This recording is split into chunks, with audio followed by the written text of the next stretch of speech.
To all of the little girls who are watching this, never doubt that you are valuable and powerful and deserving of every chance and opportunity to pursue and achieve your dreams.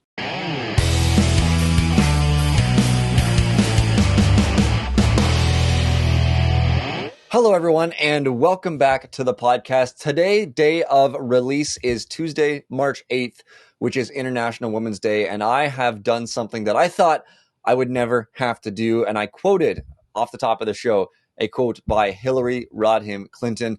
Not a fan of the show, if she knew about it, and the show hosts are certainly not a fan of her. But as it's International Women's Day, we thought we'd start off with a quote that in many ways we can agree with. We want little girls, we want women to know that they are valuable, that they can work to achieve their dreams, that they can work to pursue their opportunities. The challenge with this is the worldview that's behind this quote that Hillary Clinton holds to, and so many others as well. One that doesn't just support the killing of preborn children, but actively promotes it.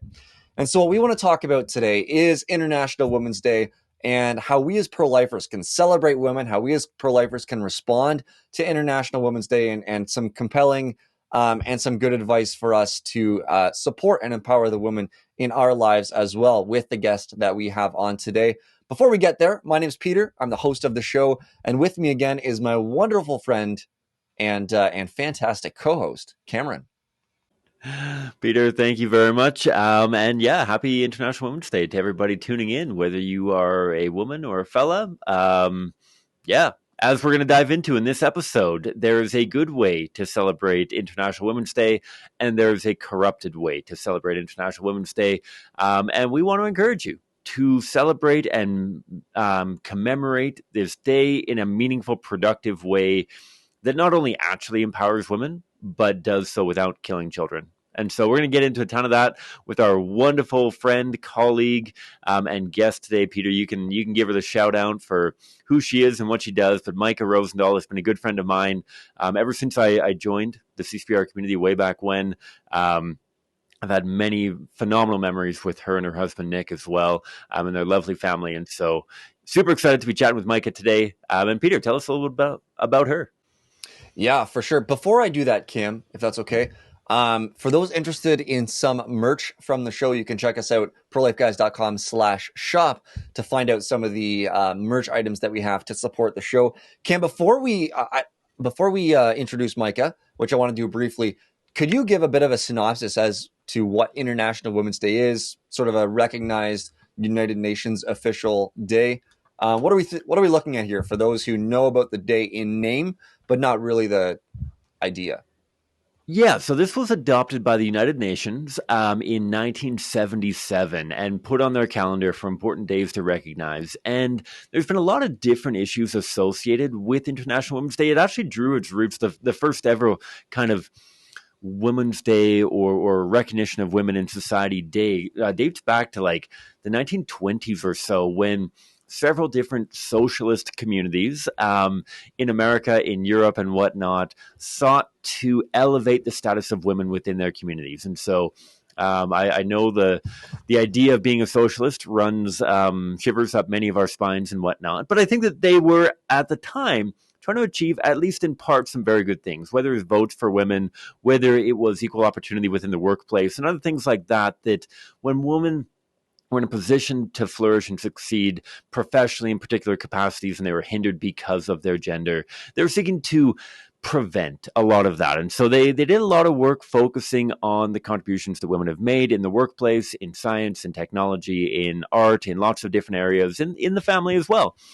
Feminism used to be very holistic, but since the UN has kind of taken a hold of it, I'm not blaming this on the UN, more blaming it on the development, or should I say corruption of the feminism movement. It has become a day to either celebrate abortion access in much of the developed world or bemoan the lack thereof in much of the developing world, or in those developed countries that have somehow, I have no idea how, Peter, I don't know if you know how they've developed without abortion access, but somehow nations have developed without abortion access, bemoaning the idea that there are some corners of our world where abortion is not entirely accessible to every woman for any reason, no reason, through all 9 months of pregnancy. This has become kind of the center stage focus for many on International Women's Day. And so we thought that it'd be appropriate to, like I said earlier, talk about the beauty of International Women's Day, talk about the corruption of International Women's Day, and talk about how you, as our audience, as part of society, as people who are trying to transform culture, can be a part of actually empowering women without the slaughter of children. That's right. And that's why we have our conversation today with our good friend and colleague, Maaike Rosendal. She's a colleague of ours at the Canadian Centre for Bioethical Reform, became a staff member in 2012. So she's been here a decade now. She's one of CCBR's speakers, internationally acclaimed, a fantastic speaker who travels to share pro-life apologetics and more. She is the wife to another friend of ours, Nick, and they have a number of children. I don't know if she wants me to tell everyone about her children, but she has children. Maaike in 2009 received a Bachelor of Social Work from the University of Calgary. She worked for the Lethbridge and District Pro-Life Association. And then in 2011, this is pretty cool, Maaike joined a pro-life delegation to the United Nations Commission on the Status of Women in New York. I also don't really know what that means, which means I'm going to be asking that right off the top to learn a little bit more.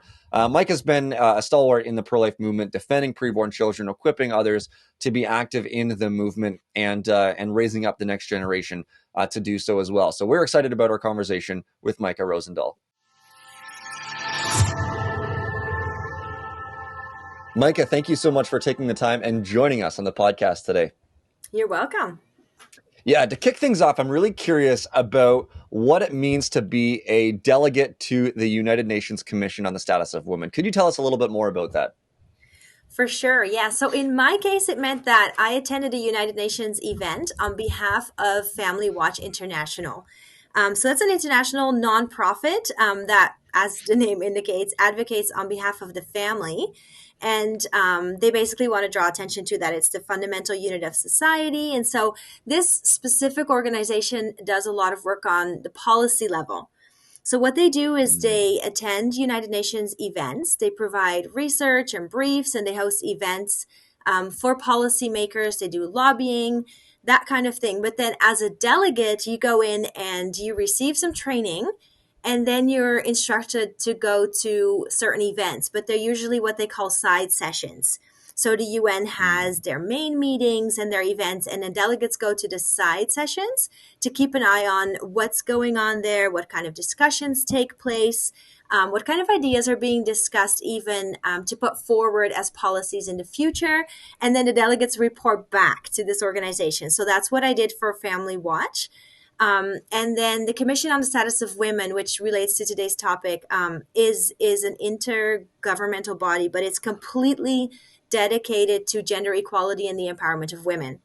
So it holds a 2-week session annually in New York, and then UN member states attend, and these kinds of organizations attend. And that seems really high level, but really what's discussed has an impact on policies in our own countries again, and then our day-to-day lives.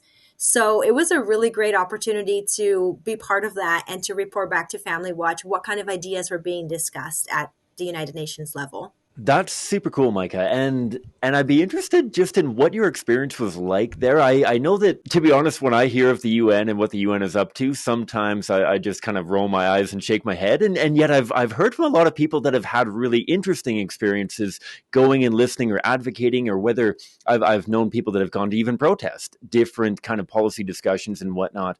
What was your experience like there? Was it kind of an eye-opener? This is actually valuable and interesting. Did you find it a bit of a fool's errand? What was your experience like there? Yeah, so I think that I felt the same way as you going in, Cam. You know, you think you're going to the United Nations, and it's definitely impressive when you stand, in front of the building that you've seen on pictures, and you see the row of flags, and you go through security, and you show your badge saying, that you can go in.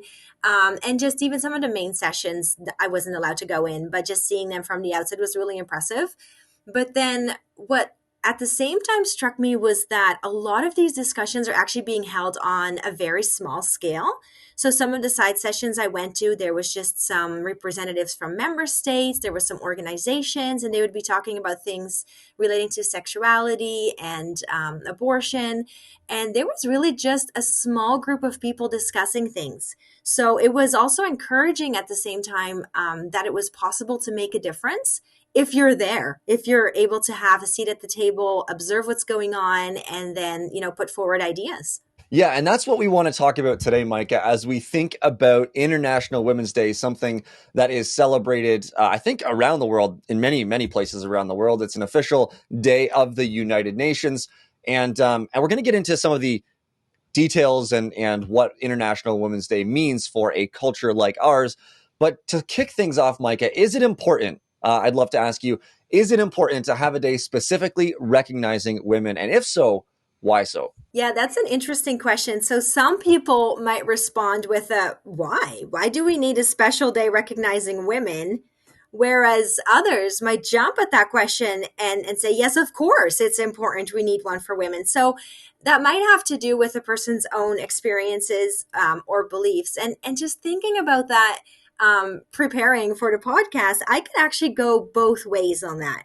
And here's why. So on a deeper level, I'm thinking about how men and women are uniquely created and yet have equal value in the eyes of our Creator. So recognizing that truth will bring us so much good already. So we don't need a specific day to know that. But at the same time, we also live in a broken world. And so there are specific challenges for both men and women, unique challenges. So in that respect, women are often disproportionately affected.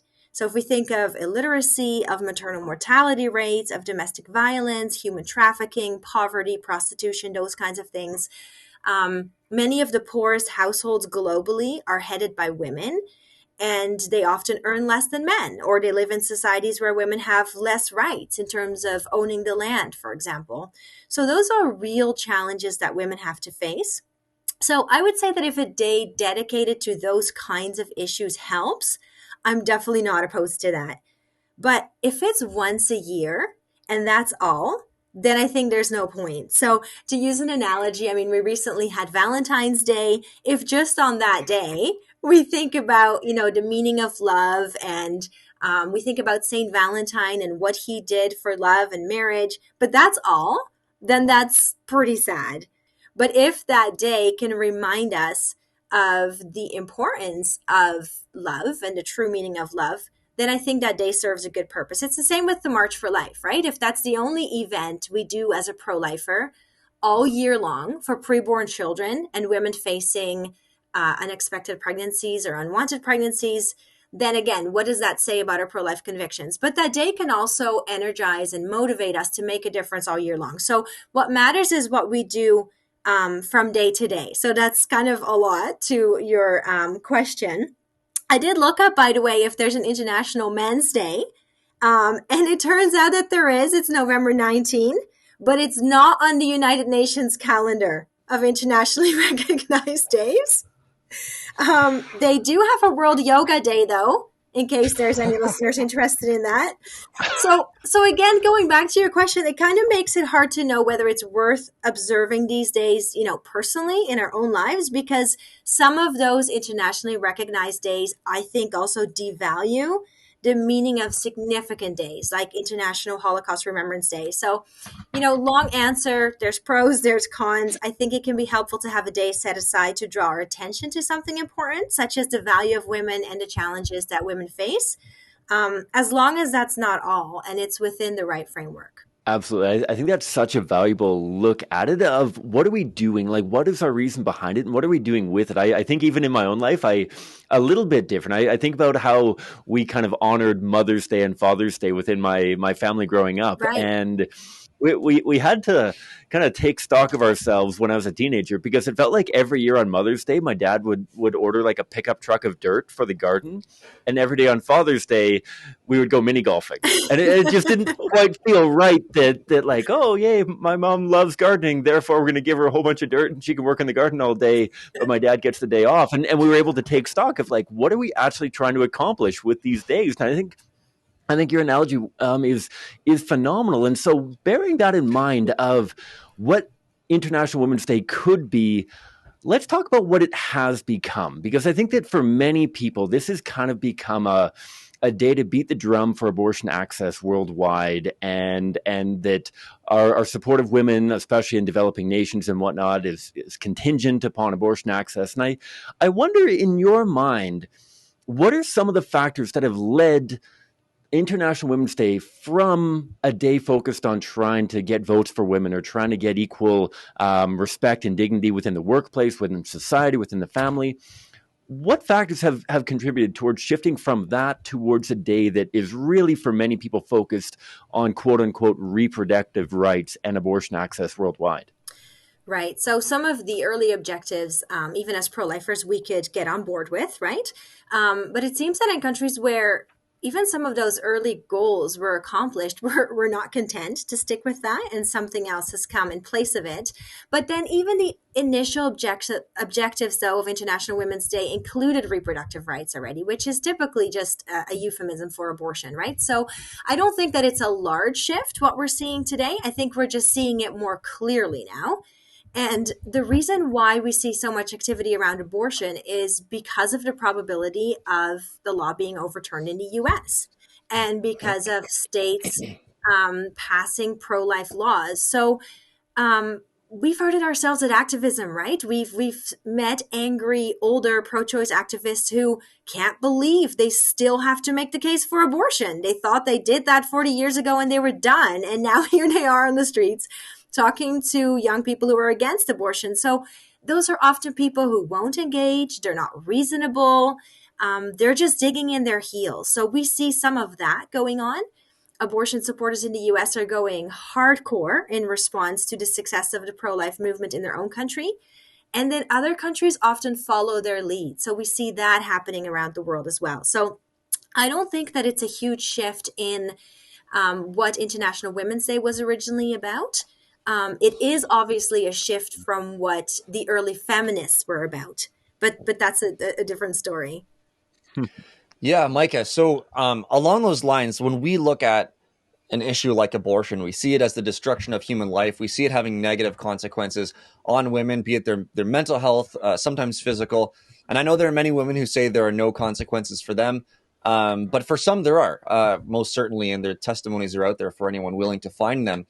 I also think about Cam and I did a conversation about a Saturday Night Live discussion where Cecily Strong came out as Goober the Clown, and she said she made this comment about her being in this position because she had her abortion.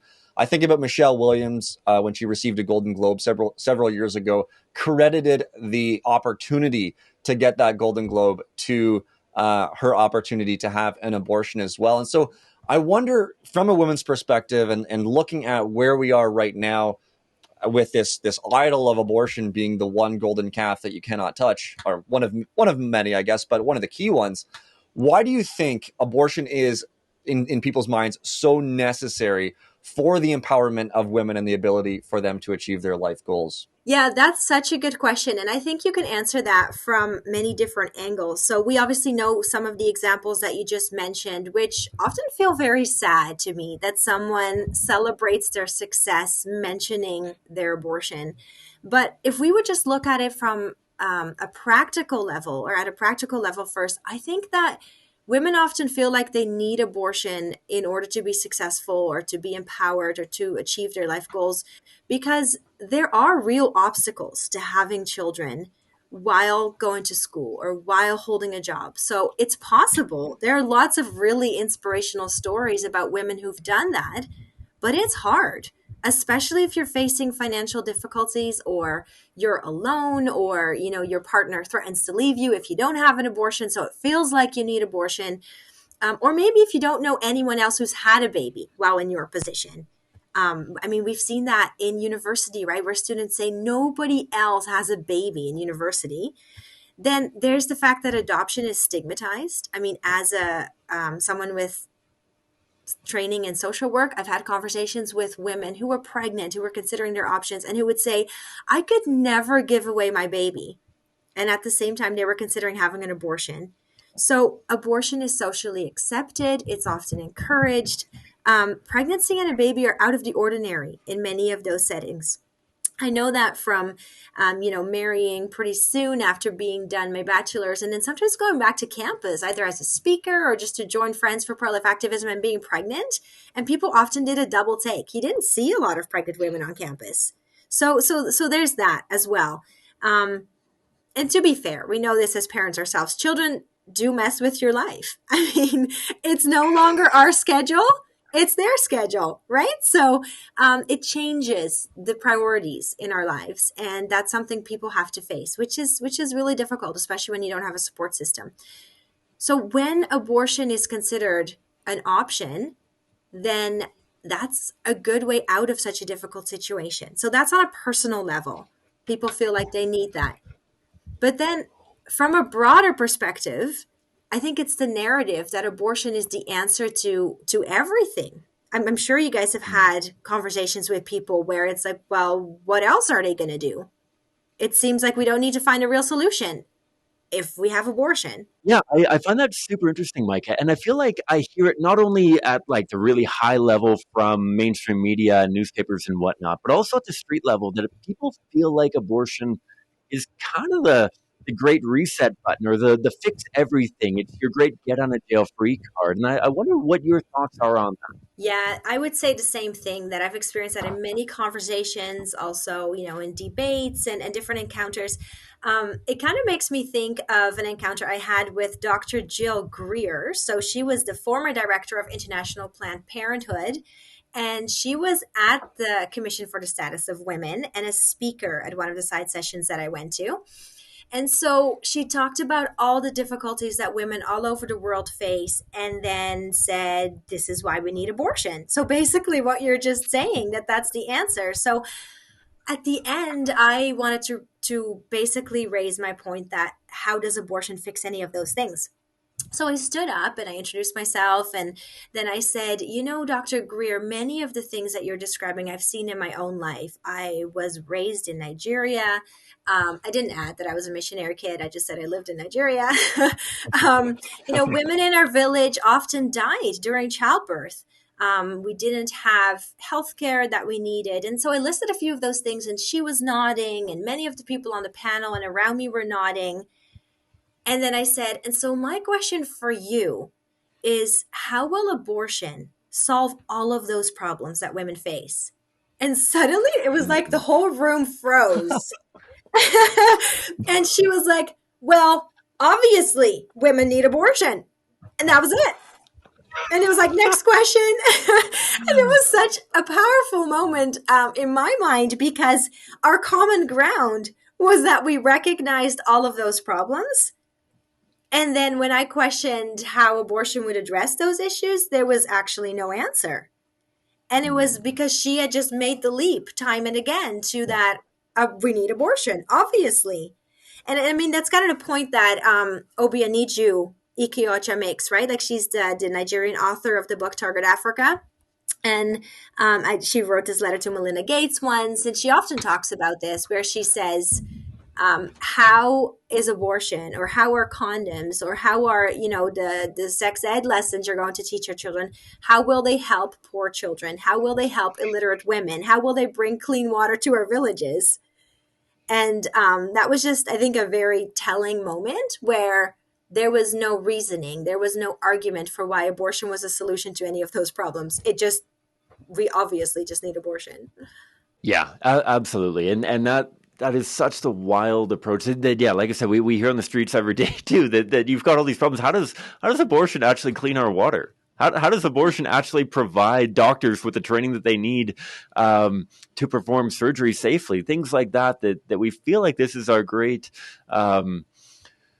fix everything, our silver bullet to the ills of society.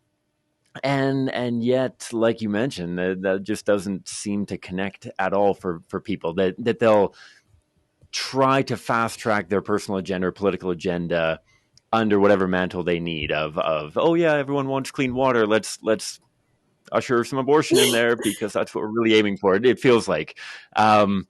But changing gears a little bit, Mike, I'd love to mine a little bit deeper into this question of success. We talked about a few kind of examples that in popular culture and media of people who have defined success by career ambition and awards and whatnot. And I wonder what your thoughts are on what I think is the narrowness of success. And what I mean by that is that I feel like for a lot of people, success is defined by what we decided in like grade 8 to be our career ambitions, whether that's being an astronaut or a doctor or a nurse, whatever it may be. And then we feel like anything that hinders us from that goal, any substitute for that end product is failure. This idea that if I don't become a doctor and I become an architect or a nurse or stay-at-home parent or whatever means that I've failed in my ambition. I wonder what your thoughts are in general, but also maybe on a personal note on the value of having a dynamic approach to success, that this is something that may look different at different seasons of life, at different times, with different information or with different life kind of factors. What are your thoughts on that narrowness of success within your own life and generally speaking, I guess? Yeah, that's really interesting, Cam. I think that in a sense, in the age of social media, we can all find our tribe and feel affirmed in who we are or in which way we identify or whatever we're doing, whether, there's like a hashtag, hot mess mom, and it doesn't matter if you didn't get dressed that day or didn't do your hair or your house is a mess. It's fine. There's lots of moms out there who are like that. So in a way, social media maybe has broken through that a little bit, although it also adds pressure again. So I don't know where that leaves us. But at the same time, yeah, I think you're right that there is increasingly narrow parameters, even for what's normal. And then from there, what's success? So if you were to picture, mainstream success, I don't think it's a mom in a minivan.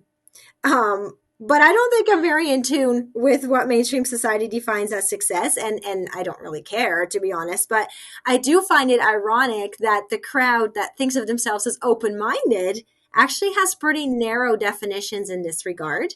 Why couldn't a mom who manages her family and household well be considered successful? I mean, I'll take tips from her, how she does it well. But I also think that as a society, once we devalue the simple but the profound things of life, so faith, relationships, family, work, those kinds of things, we become people who are always on the hunt for something to replace the contentment that we could find in those simple but profound things. And I would say that applies to both men and women, right? So that's not only for women, since we're talking about that, but it's good to be aware, though, that we all have a standard of success. So since you were asking about like my personal experience, yeah, if you have a very defined picture of what success looks like, once something gets in the way, the question is, what do you do? Right. So in my personal experience, though, I grew up in a family where post-secondary education was normal. So that's just what you did after high school to use the talents that God gave you. And if you couldn't, then you would take the courses to be able to do that. Right.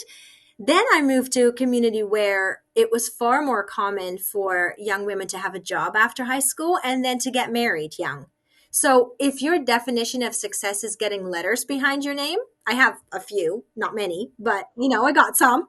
But if your definition of success is, how clean your house is and how much money you have in your bank account, or how good the food is that you bring to the community potluck, I'm not doing very well in the success department. So again, what is success? Well, that's where I think that the Christian perspective is the great equalizer, because we have different talents, all of us, but we're all created in God's image. And I might be great at what I do, on a certain day, but without Christ, what I do doesn't count for anything. And actually, we're all failures. But the good news is that there's redemption. So when we look at society's definition of success, and sometimes even our own human definitions of success, aside from the scriptures, those are always limited until we let ourselves be defined by how God sees us. So now when we bring it back to International Women's Day, I would say that, whatever we're doing, success comes in many different ways. So it's not necessarily what you do, but how you do it. And I do think we miss that perspective a lot in society. Mike, I have to correct you in one spot. I have tasted your food before, and if you're coming to a potluck that I'm at, you most certainly can bring it, and I will most certainly enjoy the food that you bring. Thank you, Peter.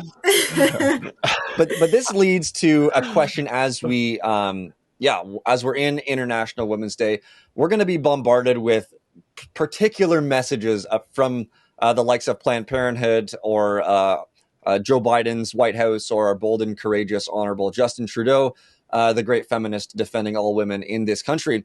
We're going to get specific understandings of what International Women's Day is from them and how we ought to celebrate and think about it and all of that. But in light of what we've been talking about, and as all of our listeners, I would imagine, understand of what abortion really is, I wonder, how can International Women's Day be leveraged towards actually honoring, supporting, and empowering women without killing children? People often use those words to support killing children, to support abortion, that it's an aspect of women's empowerment. It's an aspect, this is how we support women. But your example with Dr. I don't know what the doctor's name was, Greer, yeah.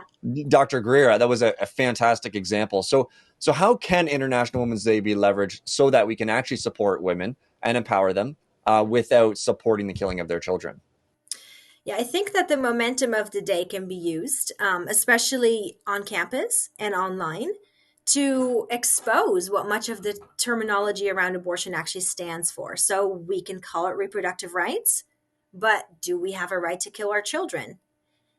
Killing is not caring. If we're talking about empowering women, how does that empower women? So we could talk about what the early feminists like, Susan B. Anthony stood for. They certainly opposed abortion, and they sought to address the root causes that drive women to abortion. So I would say that if the people around you are celebrating International Women's Day, if you're online and you're seeing that, I think it can be a great opportunity to have conversations, to find common ground, because we too are in favor of empowering women, but take that further. So ask questions. What does that actually mean?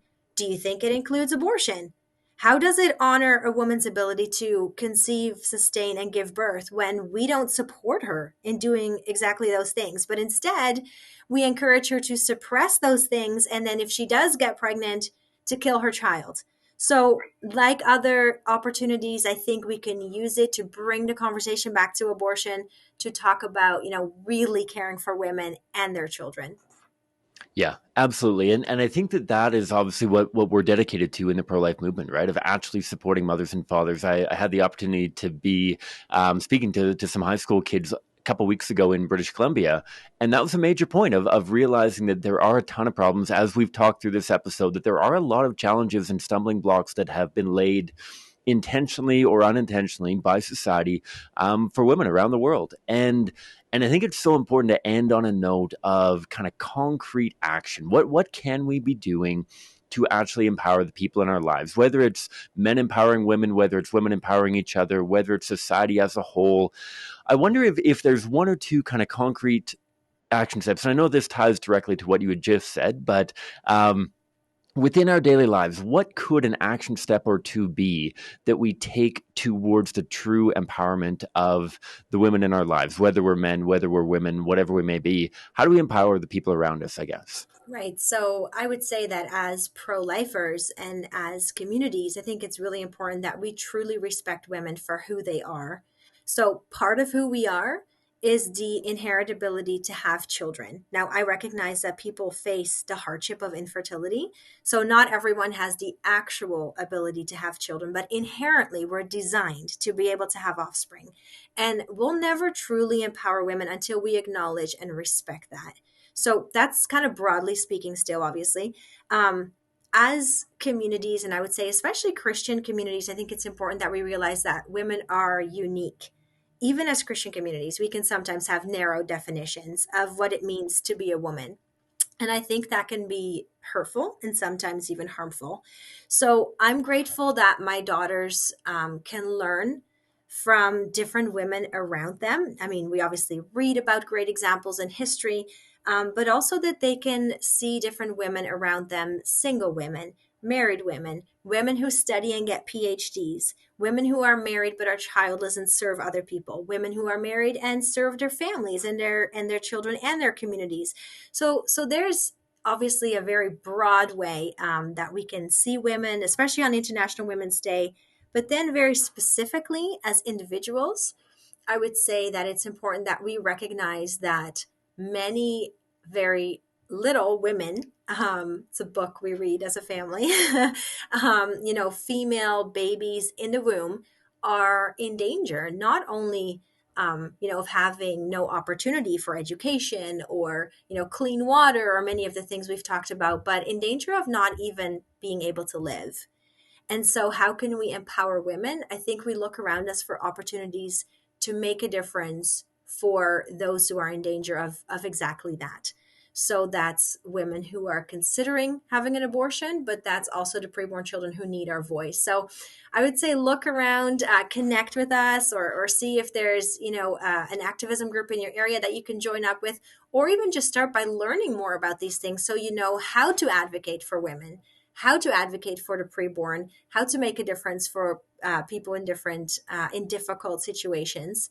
And I think that's obviously much more than just doing it on that one day of the year, but that's, the whole year, right? Every day there's something small that we can do, whether it's praying, whether it's reaching out to someone around us, whether it's doing activism. There's always work to be done. Love it. Awesome. Maaike, thank you so much for taking the time, for talking about International Women's Day, for providing those concrete examples and ways that we can recognize and empower and support the women in our lives. Thank you for taking the time and joining us on the podcast today. You're very welcome. Thanks for having me. That is Maaike Rosendal, friend of ours and a colleague in the pro-life movement. Cam, do you have any final thoughts that you'd like to share with us, sir? Yeah, a couple. I mean, a huge shout out to Maaike. Just a wonderful, wonderful human being, a lovely colleague, and I think that she has a very good and balanced approach for what does success and flourishing really look like for individual people. And that can change, and that's okay to change, and that we want to help people success where they're at, kind of in the moment, without killing children. I think that she had a beautiful approach on that. It makes me think, shout out to anyone who's a Stan Rogers fan.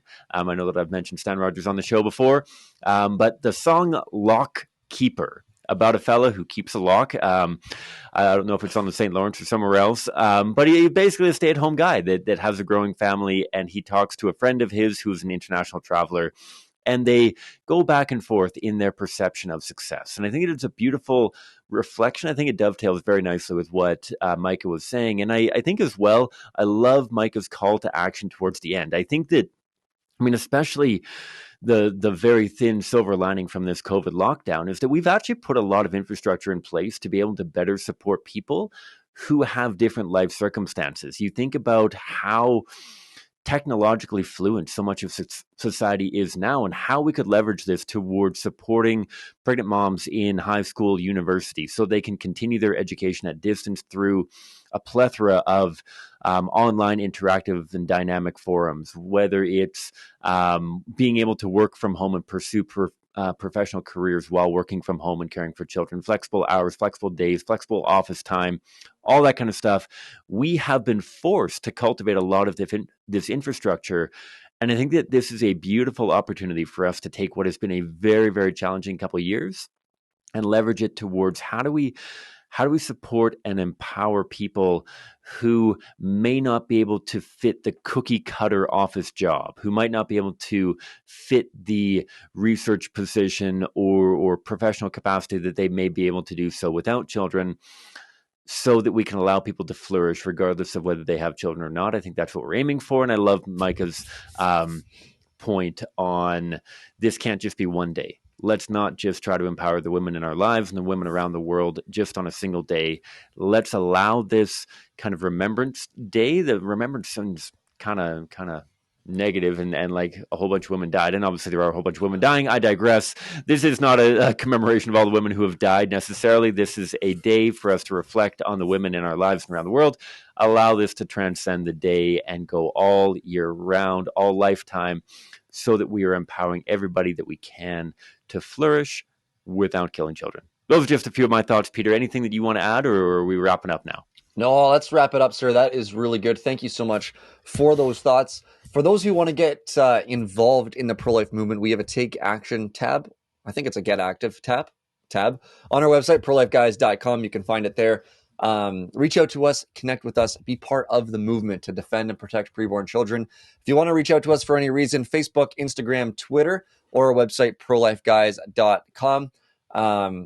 There's the merch shop. And if you want to support the podcast, patreon.com/prolifeguys. Thank you so much for taking the time and joining us. And we hope you tune in again next time.